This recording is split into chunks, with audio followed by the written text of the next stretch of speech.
Hello నమస్తే, నేను journalist YNR. YSR Congress party ధైర్యం ధీమా రాజ్యసభ సభ్యులు. రాజ్యసభలో 11 మంది రాజ్యసభ సభ్యులు ఉన్నారు. మాకు కేంద్రంలో ప్రభుత్వానికి మా మద్దతు ఖచ్చితంగా అవసరం ఉంటుంది. కీలకమైన మా రాజ్యసభ సభ్యుల మద్దతు కేంద్ర ప్రభుత్వానికి అవసరం కాబట్టి కేంద్రం మాతో కూడా సఖ్యంగా ఉండాల్సిన అవసరం, మాతో కూడా స్నేహంగా ఉండాల్సిన అవసరం ఖచ్చితంగా ఉంటుంది అంటూ వైసీపీ భావిస్తూ వచ్చింది. అయితే ఇటీవల జరిగిన రాజ్యసభ ఎన్నికల తర్వాత ఎన్డీఏ కూటమికి సొంతంగానే సభలో మెజారిటీ వచ్చింది. సో ఇతర మిత్రపక్షాలు, సొంత మిత్రపక్షాలు కాకుండా ఇతర పక్షాలు, అటు ఎన్డీఏ కూటమిలో లేని రాజకీయ పార్టీలకు సంబంధించిన మద్దతు అవసరం లేకుండానే ఎన్డీఏ కూటమికి సొంతంగా రాజ్యసభలో మెజారిటీ వచ్చింది. ఇప్పుడున్న పరిస్థితిలో రాజ్యసభలో వైఎస్ఆర్ కాంగ్రెస్ పార్టీ అవసరం కూడా లేని పరిస్థితిలో ఎన్డీఏ ఉంది.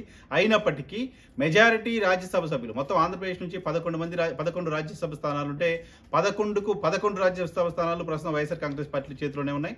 సో ఈ రాజ్యసభ స్థానాల పైన కూటమి నేతలు కన్నేశారు.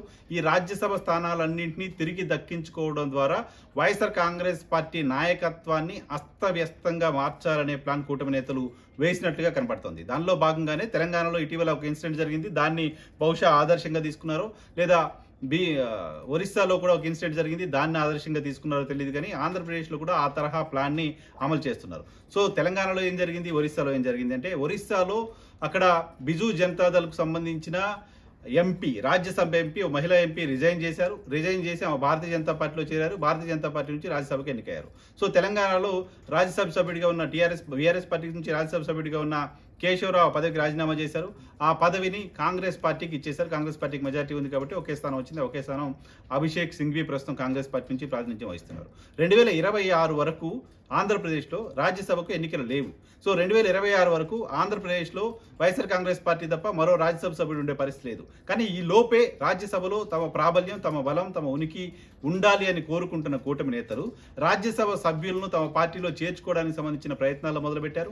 ఈ ప్రయత్నాల్లో భాగంగా కొంతమందికి మళ్ళీ మీకు రెనోవేషన్ చేస్తామని హామీ ఇస్తున్నారు, కొంతమందికి ఇక్కడ ఎమ్మెల్సీ ఇస్తామని హామీ ఇస్తున్నారు, మరికొంతమందికి మంత్రి పదవి హామీ కూడా ఇస్తున్నారు, మరికొంతమందికి మరికొన్ని హామీలు ఇస్తున్నారు. సో మొత్తం అందరినీ 11 మందిని ఇటు తెలుగుదేశం పార్టీనో, అటు జనసేన పార్టీనో, అటు భారతీయ జనతా పార్టీనో చేర్చుకునే పరిస్థితి ఉండదు. కాబట్టి సో మూడు పార్టీల్లో కూడా రాజ్యసభ సభ్యులు వెళ్లేలా ప్లాన్ చేస్తున్నట్టుగా ప్రచారం జరుగుతోంది. సో ఈ ప్లాన్ ఎంతవరకు ఎగ్జిక్యూట్ అవుతుందో తెలియదు. కానీ ఖచ్చితంగా 11 నుంచి వైఎస్ఆర్ కాంగ్రెస్ పార్టీ రాజ్యసభ సభ్యుల సంఖ్య తగ్గిపోవడం అనేది మాత్రం ఖచ్చితంగా ఖాయంగా కనబడుతుంది. ఇప్పటికే మోపిదేవి వెంకటరమణ రిజైన్ చేయడానికి సంబంధించి క్లారిటీ వచ్చేసింది. అలాగే బీదా మస్తాన్ రావు రిజైన్ చేయడానికి సంబంధించి కూడా ఆల్మోస్ట్ క్లారిటీ కనపడుతోంది. మరో ఇద్దరు నేతలు పిల్లి సుభాష్ చంద్రబోస్ ఆయన జనసేనలోకి వెళ్తారంటూ ప్రచారం జరుగుతోంది. సో గొల్ల బాబురావు పార్టీ మారుతారంటూ ప్రచారం జరుగుతోంది. ఈవెన్ విజయసాయి రెడ్డి కూడా భారతీయ జనతా పార్టీ వైపు వెళ్తారంటూ ప్రచారం జరుగుతోంది. ఈ రోజు ఉదయం నుంచి విస్తృతంగా ఈ అంశానికి సంబంధించి ప్రచారం జరుగుతున్నప్పటికీ ఏ ఒక్క వైఎస్ఆర్ కాంగ్రెస్ పార్టీ రాజ్యసభ ఎంపీ కూడా మేము పార్టీ మారట్లేదనే ఖండన, ట్వీటు, కమెంటు ఇప్పటి వరకు చేయకపోవడం అనేది ఖచ్చితంగా రకరకాల అనుమానాలకు తావిస్తోంది.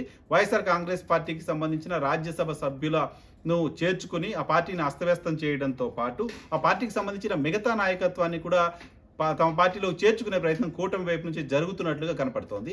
సో దానిలో భాగంగానే ఇప్పటికే ఏలూరు నుంచి మాజీ ఉప ముఖ్యమంత్రి నాని రిజైన్ చేశారు. సో మా గుంటూరుకు సంబంధించిన మద్దాలి గిరి రాజీనామా చేశారు.